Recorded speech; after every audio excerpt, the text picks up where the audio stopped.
नमस्ते सबैजनालाई।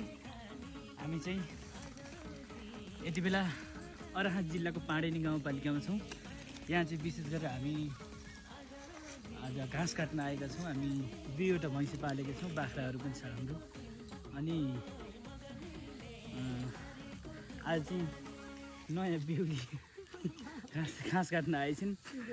यिनले फेरि खासै पहिलोपटक घाँस काट्यो भन्छन्, घाँस काट्न त खासै जानिरहन्छन्। अनि मैले घाँस काट्न सिकाउँदैछु हैन।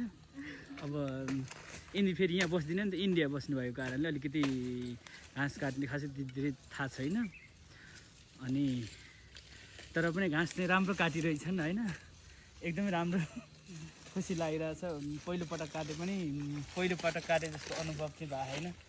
पहिले आएर गाउँतिर काम गरे जस्तै भएको छ।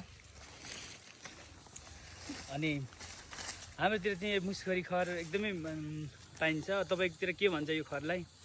मुसखरी हो हाम्रोतिर।